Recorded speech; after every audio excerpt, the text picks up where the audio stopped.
Perfect. If that's still up. Okay, sounds good. Thank you. Hello, Hayes Lodgepole. Welcome back to session 3, Apple Software Update. Derp. Take 2. Strike that. Cut. Okay. Okie doke. There. Okay. All right, here we go. Hello, Hayes Lodgepole. Welcome to session 3 of your ACT prep class. We'll be talking today a lot about some of the same concepts and strategies we started to cover in sessions 1 and 2.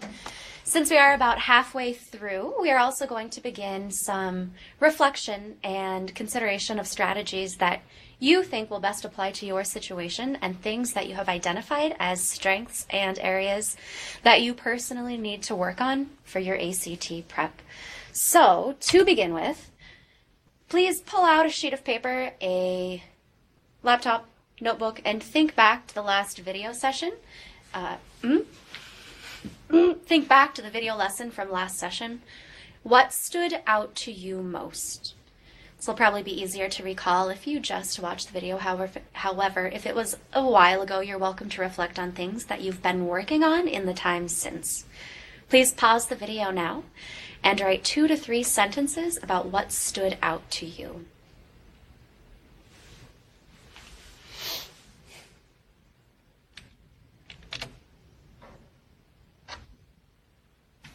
We're also going to talk a little bit about tackling test day nerves. Sometimes this business between our ears that is our best asset during test-taking situations can also be a bit of a hindrance if we begin to experience some of the symptoms of testing, anxiety, and just basic test day nerves.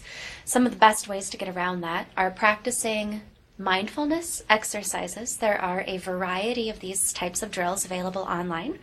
I can provide them to you via email, but basically what that means is checking in with your state of mind and your body and how you are feeling in the room right now. So as you feel those thoughts begin to race, if you begin to experience fast heart rate, some of those symptoms of testing anxiety start to plug in to the things that are happening around you. There are some really great scripts. Again, I can provide those to you via email. But basically, it's about taking a look around and checking in with your 5 senses. What are things I can really see in this room right now? What do I hear? What do I perhaps even taste? If it is helpful for you to perhaps chew some mint gum as you prepare and then do so again on test day, that can be a great way to ground yourself in the room. It can be a great way to pull yourself out of that nervous headspace and get back into the testing zone so that you can be as successful as possible on your ACT. Visualization is also a really great way to tackle some of those test day nerves. If you started 3 weeks ago, if you start now envisioning what it will feel like to achieve your intended score, it will be easier to pave the way toward that success and not dwell on the potential negative outcomes that might have you a little bit stressed out. And as always, with most things, it's really important to practice positive thinking. So again, focusing on what will go right. Remembering that the answers to those questions are there on the page using skills that you have learned in your education so far. There's a chance that some of these items might have been what stood out to you from last session. If not, it also may have included ways that the ACT is fundamentally different from other tests you may have taken before. We've talked about this a lot. Please take a few moments, think about how this test is different from other tests.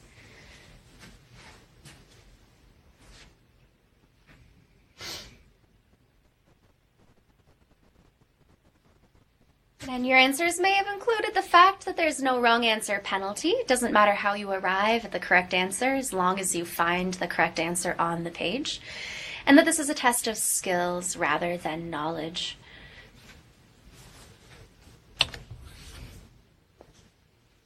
Remember again that if you were to work half of the problems, get them right, guess on the other half, you'd probably get around a 23.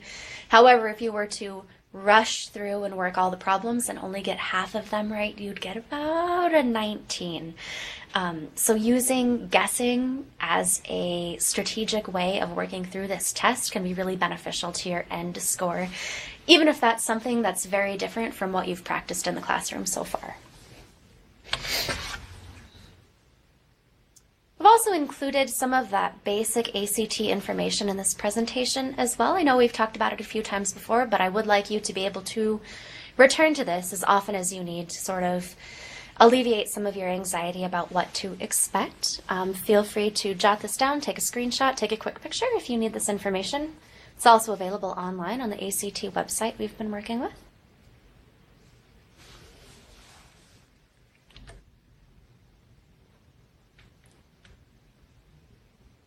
Feel free to screenshot this as well if you need this information. You can make this PowerPoint presentation available to you via email as well.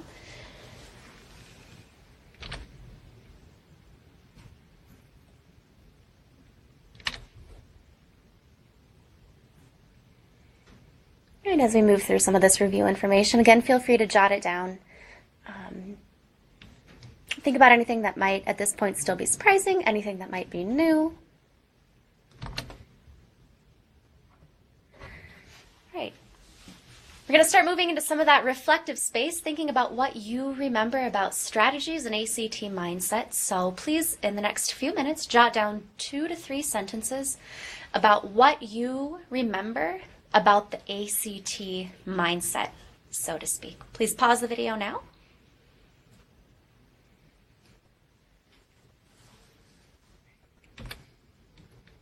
Your answers may have included, don't think, can I remember the answer? Instead, think, I can figure this out. A strategy that plugs into that positive thinking we talked about just a few moments ago. You may have remembered that you ought to think of each section as a separate life. So once you have finished with English, put English behind you. Let that move out of your mind. Focus on the next section. It's like starting again each time because all of those scores are averaged into that final score and they are weighted equally. Should I answer this question or should I guess and move on? And related to that, should I come back to this question later after I've answered other questions that I know I can answer correctly? Is there anything else that you noted that's not on this list?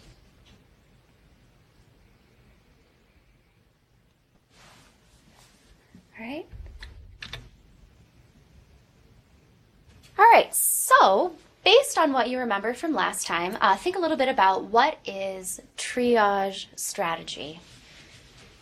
Definition of triage has to do with ranking things in order of importance. It's something that they do at hospitals where they decide who needs the most care most urgently. In the same way, you can think about your English reading and to an extent the essay exam as a matter of deciding which prompts should I respond to most urgently.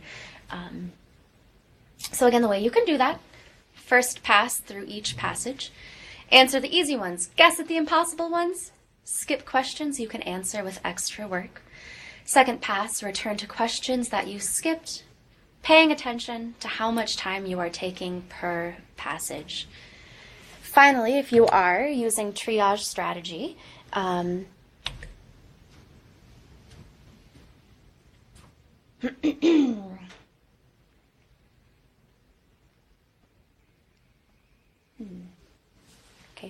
urge, cut.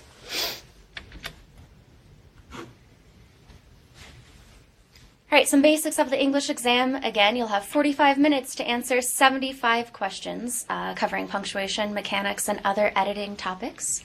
I would be happy to discuss with you in great detail issues of punctuation, mechanics, and editing topics that you know you are least familiar with. We will again review some of the most common editing issues today, but I know that different people may have had different experiences, and I would be happy to address some of those with you individually. Be sure to read the entire passage and read every word of a sentence you plan to change.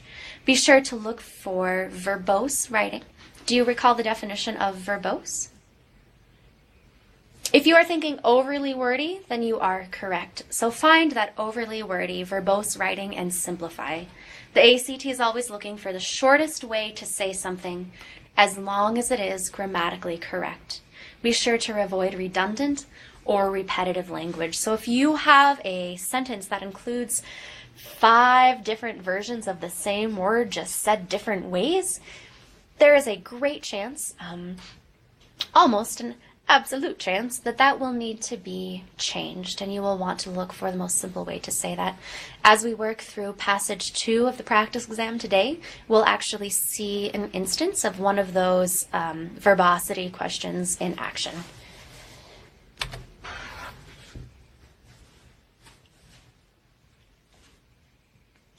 All right, so thinking back about some of the strategies we've discussed, all of these revolve around this idea of paying close attention to the ideas you find within the test booklet. Absolutely write in that test booklet and think a little bit about what can you write and how does that help. Please pause the video, write about 2 to 3 sentences about things you know you personally would like to write in your test booklet on test day.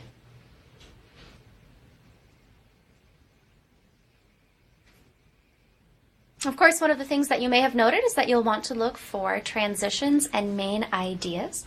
Those transitions often tip you off to what an author is trying to say, which will then help guide your decision about how to change a sentence in a way that is most cohesive with the passage as a whole. And again, here is a fairly comprehensive list of great transition words to look for. However, these are not the only transition words you might find. And of course, you may have also jotted down other things that you can write in that test booklet. You may have noted areas that you would like to skip, areas you would like to come back to, and some of those tricky areas that you know will be easiest to respond to if you know you are running out of time.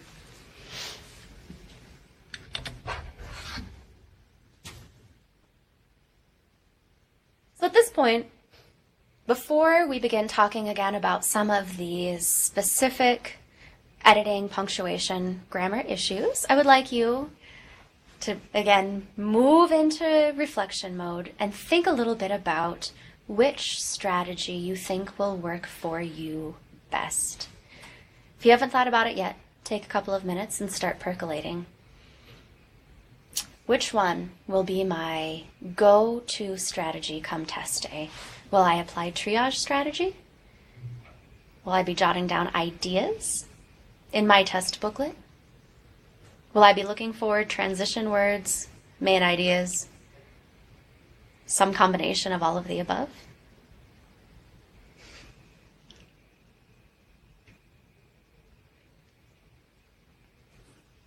So again, digging in and reviewing a little bit of that specific English grammar and content, you want to keep a close eye out for words that sound alike. These are also called homophones. Common errors include should've, would've, could've versus should, of, would, of, could, of. This is a case where it's generally fairly safe to trust your ear. As a native speaker of the English language, these are things that often will ping as not quite correct. And that's an instinct that, especially on your second round through a passage, if you are applying triage strategy, can help you perform an even more educated guess. Be aware of tricky uses of the verb to be. Make sure that the tenses of that verb line up with the subject of the sentence, and be aware of parallelism. This shows up quite frequently in the ACT, and we'll see it again in the practice exam that we'll be working with today. Pause the video, again in reflection mode, and jot down a quick definition of parallelism.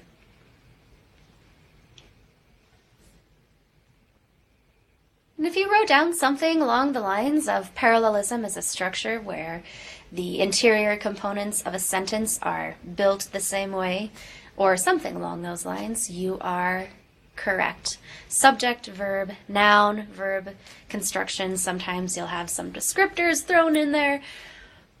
But the way those sentences are built should always match throughout from beginning to end. We'll look at another example of that in our practice session. And this is an item that we didn't necessarily touch on last time, but we're throwing in a little bit of new information today. Look very carefully for subject-verb agreement, even for verbs other than to be, and be especially aware of subjects and verbs that show up far apart in a sentence. Well, what does that mean? Well, for one example, consider the sentence, "Not one of the many people in clown costumes were wearing the appropriate safety gear." I added the underline for one as the subject of that sentence. Even though people in clown costumes is closer to the verb were wearing, the subject of the sentence is still one. So in this case, think, would we want no change, was wearing, were actually wearing, or have been wearing? You can determine which one is correct by thinking, if one were closer to the verb in my sentence, would it still be correct? Not one were wearing. To my English-speaking ear, that does not sound quite correct. Let's try B. Not one was wearing. One was. Yeah, that sounds a little bit more correct. Just to be sure, we're going to check C and D, which is something that you should be sure to do for each question that you are working through. As often, the ACT will try to throw you a curveball and include in A or B a correct sounding response when there's a better response in answers C or D. So go ahead and take a look at C. Not one were actually wearing.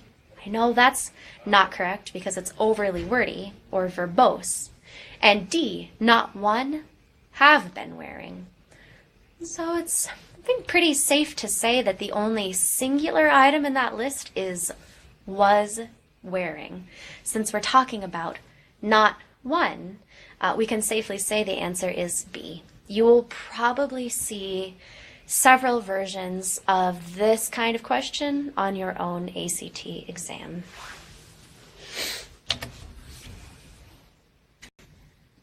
So finally, after you've applied your strategy of choice, be it triage, be it passage mapping, note-taking, looking for transitions, all of the above, there's a chance that you might find yourself running out of time.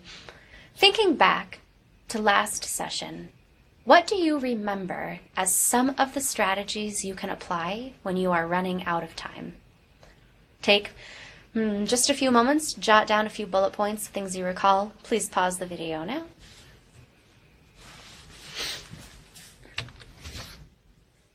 You may have remembered that you can look for specific line references and do those questions. So if your question says, for instance, in line 6, so-and-so refers to a second character in such a way, you'll know that that question is probably self-contained, and you can find that answer in the specific spot. You may also recall a similar strategy wherein you look for cited information in the passage and answer the questions as best you can with the information you find there. Similar to a line reference where you actually go back to the passage and look at that line. These kinds of questions include information in the question themselves. Cited, of course, means quoted. So if the question quotes a part of the passage, sometimes you can find the information in the question itself.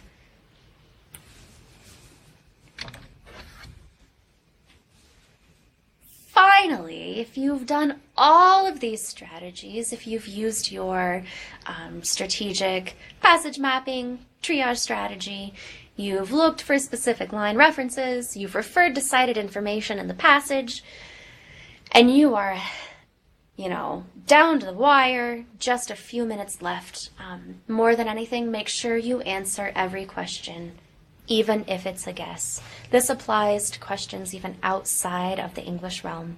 There is no wrong answer penalty in any of the sections, so do be sure to fill in every answer bubble on your answer sheet, even if it's a guess.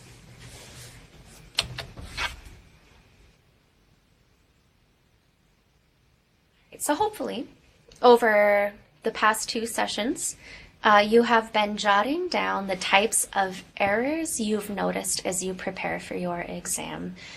We've primarily worked together through passages 1 and 2 in both the English and the reading component of the online practice exam. In each, I have asked that you keep track of whether your errors have to do with memorization of information, human error, or if it's just those tricky ACT questions wherein they will include a correct half of one sentence on one page and a wrong one on the next. Or, like we talked about a few moments ago, the subject and the verb are separated so far in the sentence that it's hard to determine what subject or what noun we're actually dealing with our verb. Or tricky instances of, for instance, parallelism, or, as we mentioned before as well, times where a sort of close answer shows up in A or B, and they're counting on you not reading C and D. Those are some ways where the ACT kind of throws you a little bit of a curveball, and it's easy to get those questions wrong.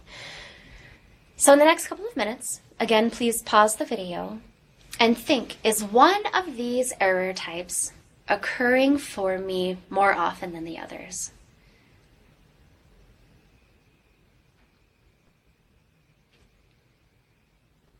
And if that is the case, please start to think about the reasons why a little bit more in depth. If it is an issue of memorization, try to track the types of errors you've noticed. If you notice that you are struggling with subject-verb agreement, that is something that we can work together to resolve. If you notice that you more frequently have errors with parallelism, make a note of that. If punctuation is a challenging component for you, there are also ways to practice the rules for punctuation as well. If you've noticed that frequently you know the right answer, but for whatever reason you click the wrong bubble, write down the wrong response, it may be worthwhile to practice those mindfulness strategies that we talked about at the beginning of this video, and slow down and plug yourself back into the room that you are in and make sure that you are entering the correct response, the response that aligns with the answer you've decided is correct for each question that you answer. And finally, if those tricky questions are starting to get you, again, keep track of what kinds of tricky questions get you more often than not. So if those page change questions show up frequently, and they get you every time, be mindful and pay close attention to when they show up, and start noticing when those sort of trick curveballs show up in your practice exams.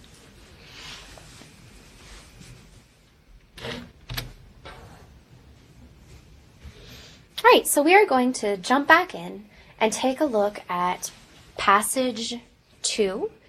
Hopefully you have prepared that practice exam for today's session, but we will look at the first set of questions together. Just like before, I'd like you to keep track of the kinds of errors that you've noticed you are making, if those are memorization, if they are human error, or if they are tricky questions.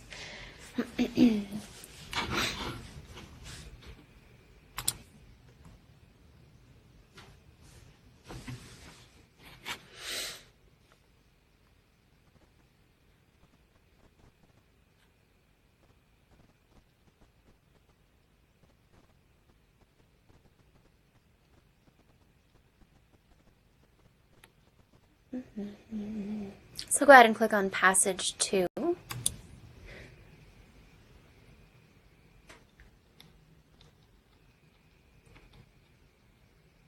We're going to go ahead and look at this first set of questions on the first page. Hopefully you have read this already, so I won't read it aloud on this video. If you need to, please feel free to pause the video now, go back and reread this passage so it's fresh in your mind. All right, let's jump right in and take a look at question number 1. Choose the best answer. A, no change. B, gardener. M dash, that means the long one. He still is. M dash. Gardener, comma, he still is. M dash. D, gardener, and he still is. What in the world is that referring to? Well, let's go ahead and go back, because notice that you will always find that reference in the passage. The sentence is, my father was an avid gardener, comma, he still is, colon, and every Saturday morning he would put on his work clothes, pick up his hoe and trowel, and would head out the back door. My father was an avid gardener, comma, he still is. Well, if we think about the rules of commas that we know, a comma should never link to complete thoughts. You'll probably notice that my father was an avid gardener is a complete sentence. He still is can stand as a complete thought. So we do know that we need to change it. Thinking a little bit about the functions of the M dash, your first instinct might be that B is correct, because these long M dashes are used to set an idea apart. They tell us that this idea is separate but important, but the rest of the sentence would still function without them. So even though our instinct tells us that that's probably correct, we'll look at C and D, as we always should. Gardener, comma, he still is, dash. Well, we kind of identified that that comma is not right. And finally, D. My father was an avid gardener, and he still is, and every Saturday morning. To my ear, that sounds a little awkward. My father was an avid gardener, and he still is, and every Saturday morning.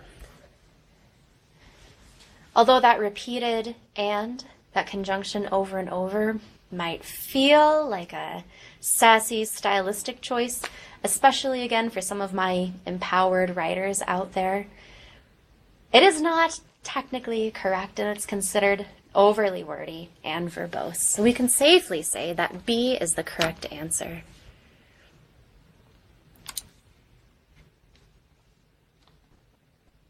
In that same sentence, we have our second question. We see that the section that's underlined is pick up his hoe and trowel and would head. The fact that the sentence has multiple moving pieces tells me that this is an instance of that parallelism we've been talking about, where each of those moving parts needs to look exactly the same. Let's look at the question. 2, choose the best answer. E, no change. F, picked up his hoe and trowel and headed. G, pick up his hoe and trowel and head. H, picking up his hoe and trowel and headed. Great. So it's pretty clear at this point that we want to find the answer that best resembles the rest of the sentence. Every Saturday morning, he would put on his work clothes, pick up his hoe and trowel, and would head. Well, we already have the would at the beginning of that sentence. Boop, would put on his work clothes, pick up his hoe and trowel, and so we know, we can hear that we want head to match pick up his hoe and trowel. Since we already thought through our answer, what we want to see in the response, now we can look at our answers and see, is there a response that says, pick up his hoe and trowel and head out the back door? And how fantastic that the answer we've already determined to be correct is in the list.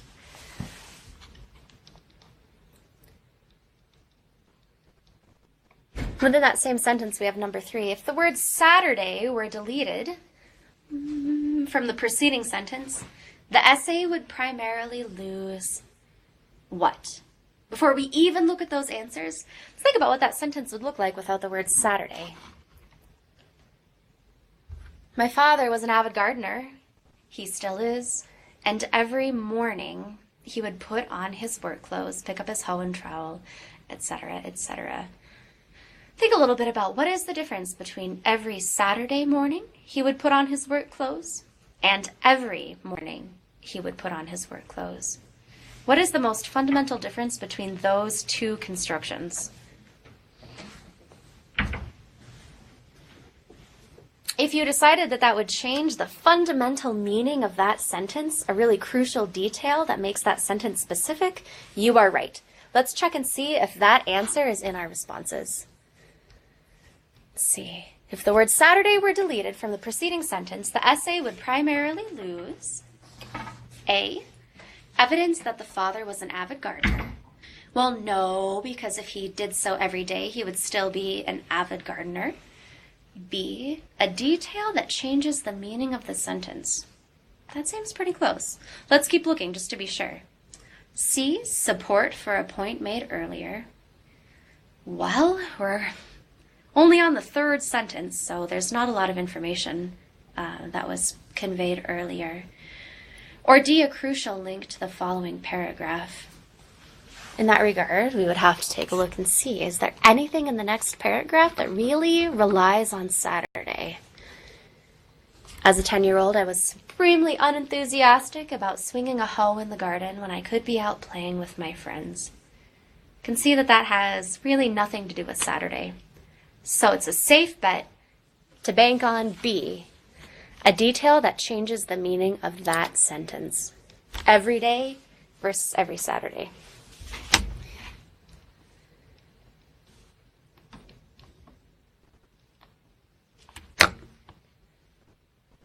Number 4 is a great example of how jotting down notes in the margin of the passage can help you when it comes time to answer those questions.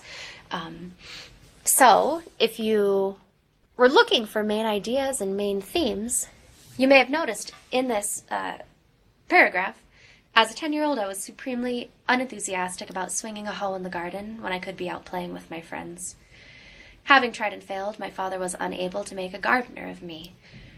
Well, that tells me that his father really wants him to be a gardener. Let's take a look again at question number 4. Which of the choices best emphasizes how much the father wanted his son to share his avid interest in gardening? We'll pick apart this question a little bit. It's clear that the father wants his son to share his avid interest in gardening. And if you didn't read far enough into the responses, you might leave it at that. But looking carefully at this question tells us that what we're interested in is how much the father wanted his son to share his avid interest in gardening. Which choice best emphasizes how much? E, no change. F, because of my indifference to his hobby. G, contrary to this thinking. H, despite his repeated attempts. Take just a couple of moments. Jot down which answer you think is correct based on the information in the passage and in the question.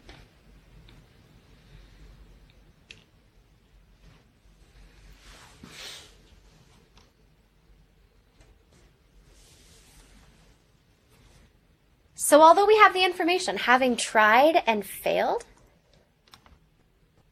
that might have been just one time, but there is an answer in this set of responses that tells us he tried again and again. So if you chose answer H, despite his repeated attempts, you have found the answer that best emphasizes how much the father wanted his son to share his interest in gardening, because it's the only one that tells us he tried again and again and again. It's the most specific and to-the-point answer that gives the most information.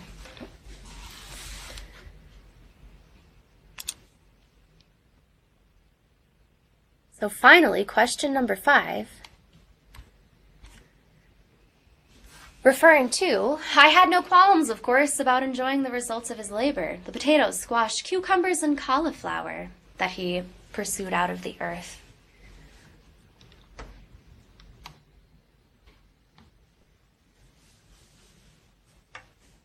Choose the best answer. A, no change. B, more important, I had no qualms.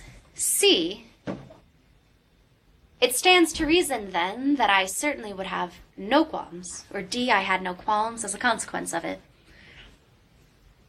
Is there anything that you notice about some of these responses compared to the language in the passage itself? Let's scroll up and look again.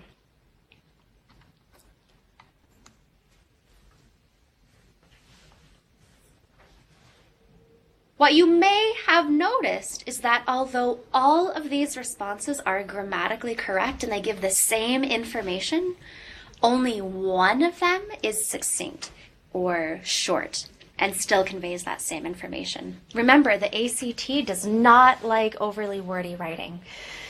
So if you chose E, no change, Psych A, no change, because the verbiage in the paragraph is already as short as it can get, you would be correct. Perfect. So remember that these practice exams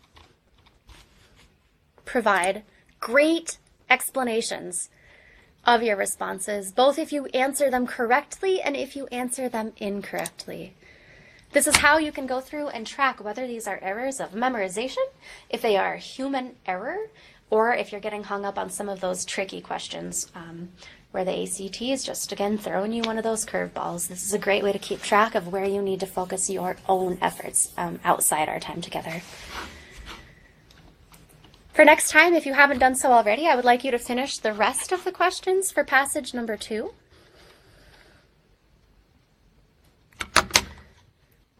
You can see under the tab for English Passage 2, there's a second page and a third page of questions, all for the same passage. And as you track the patterns within your errors, please feel free, again, email me at inspiredclassroomheather@gmail.com. And I can provide you with specific resources for the challenges that you may be facing.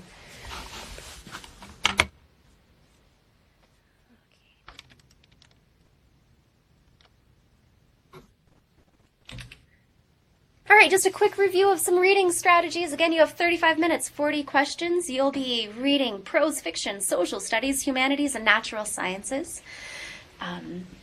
Really similar to that triage strategy that you might have chosen for your English practice. You are welcome to start with a passage type you prefer, the most successful type of reading first. But do be sure to circle your answers in your test booklet as well, in case you misnumber. There are few worse feelings than getting to the end of your answer booklet and realizing that you're off by one number and you don't know where that is. So again, double check. It takes just a moment to either check off or circle that answer in your test booklet, and that will guarantee that you do not get off on your numbering.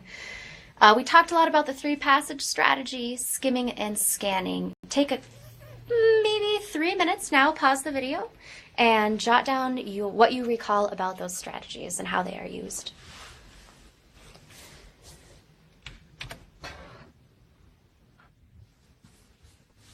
All right, here's a quiz for you. What is active reading? A couple bullet points. You might think about it in the context of skimming and scanning versus close reading. If you remember that active reading means asking yourself questions about the reading as you go, you are correct.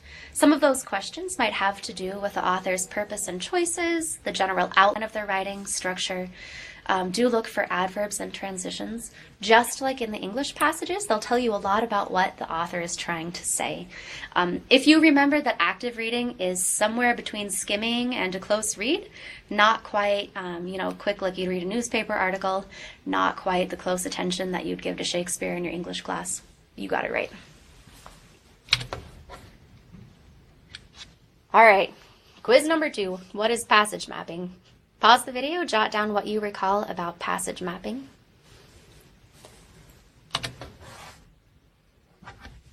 If you remembered that passage mapping means taking notes in the margins, especially about the purpose of each paragraph, you are correct. Some of those purposes do include stating the thesis, establishing a tone, providing a supporting argument, providing evidence, giving an opinion, providing a counter-argument, giving some backstory or history, plus many, many more. Paying special attention to the first and last paragraphs because they bookend the main idea that the author is trying to tell you. And if you are totally lost and confused, a lot of times you can find some really important clues in those places.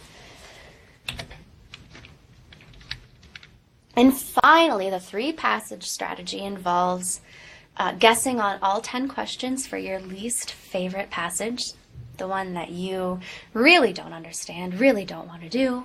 Then answer all of the questions for your first favorite, next, second, and then third. Totally depends on your own test-taking style. Be sure, however, whichever strategy you choose, that you make a prediction first before you look at the answers.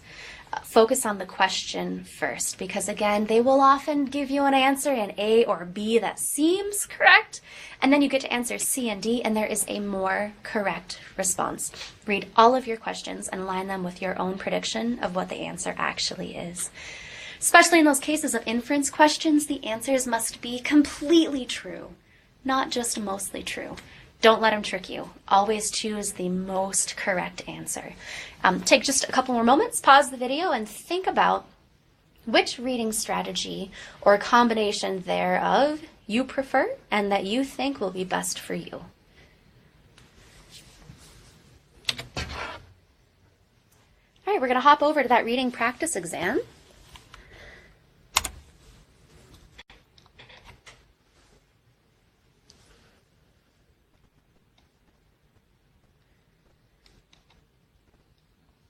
Click over to passage 2.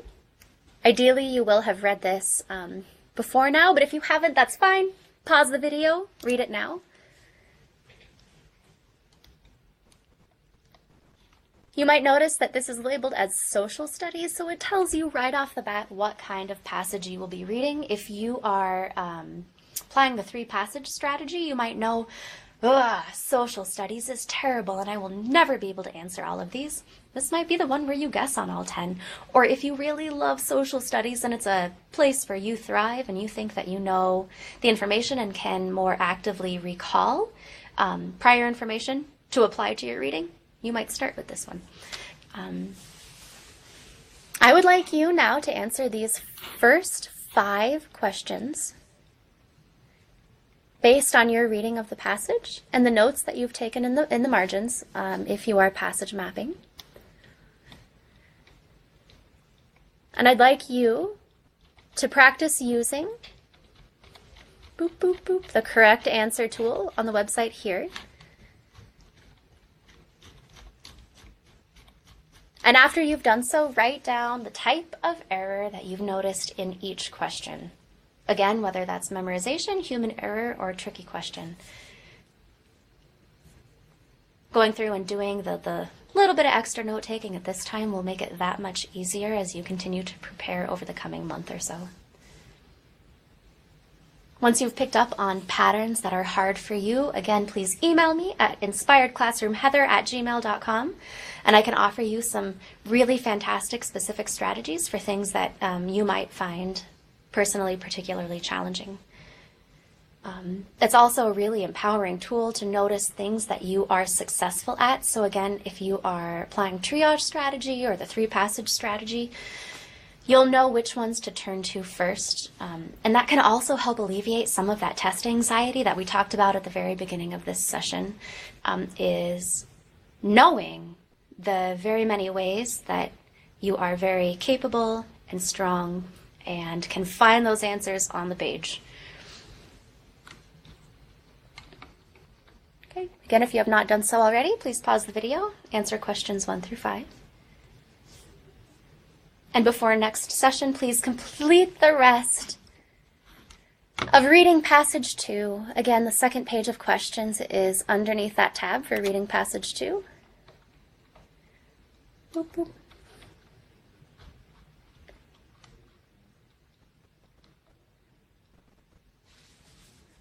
Okay.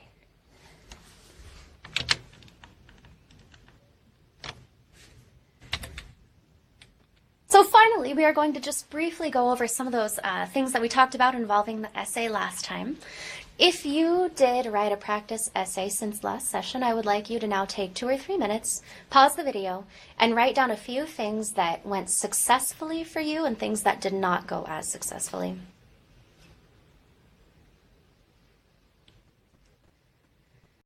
Right? And if you did complete that practice essay, please send it to me at this email. Again, inspiredclassroomheather@gmail.com.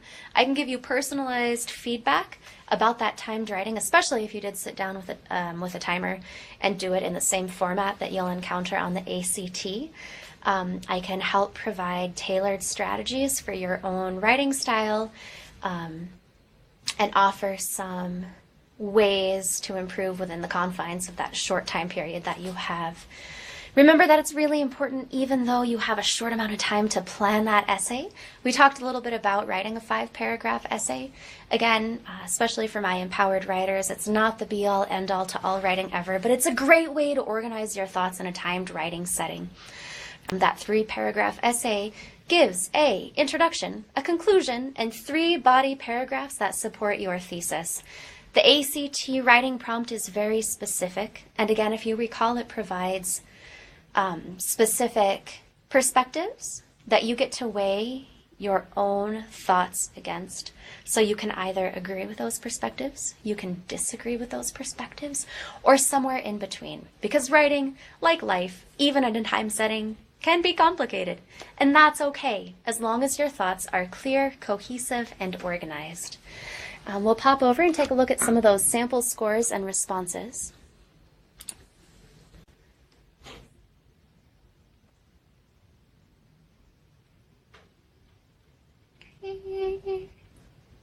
And hopefully you have reviewed some of those sample answers and the score explanations for those responses. If you have any questions about why a particular essay got the score it did, you can either find that information in the score explanation on the website here, or please contact me. I can walk you through any of these.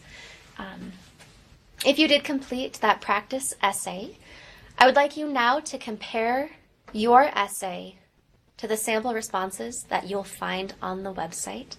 And I would like you to try to assess where your essay might fall within that scoring range, using both the explanation for those scores and the examples that you find.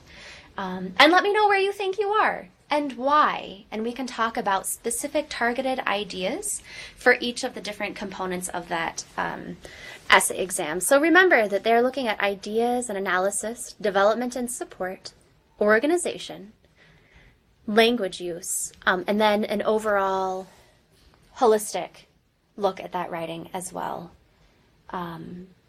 So please do let me know where you are. The best way to practice for this part of the exam is to write and write some more and write again.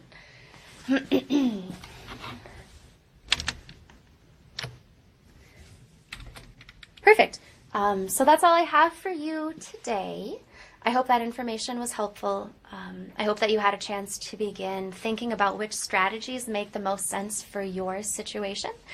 And about halfway through have started to think about specific questions that will work for you. Again, as always, please feel free to contact me by email. I'm available all the time, and I answer really quickly, and I'd be happy to do that for you. Thank you. Till next time.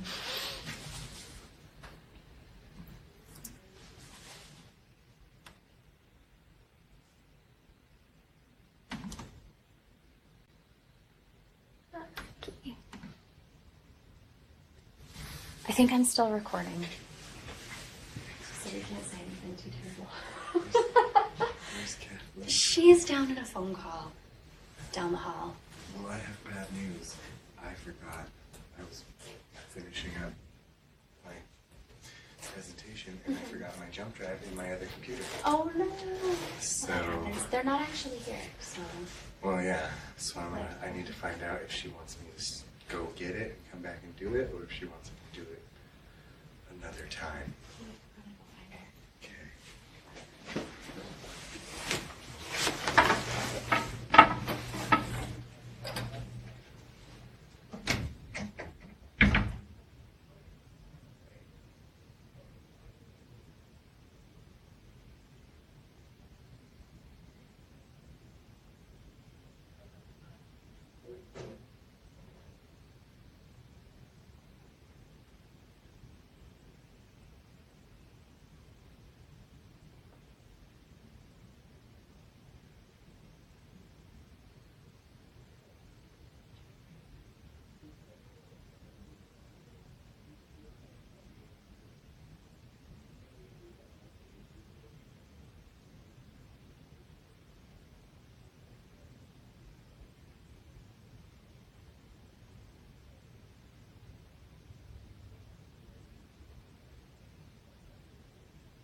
Okay. It's kind of about like deciding, or like we're at the point now of like deciding which strategies to use, now that you know what they are, whatever. I derped out and was like totally silent for about 12 seconds before the first slide that says English, so you may want to cut that because it's really that's fine. terrible. No, that's fine. That's Kind of totally not fine. what we're Let's, doing. yeah. No, that's fine. Okay. So let me just be sure that you recorded. And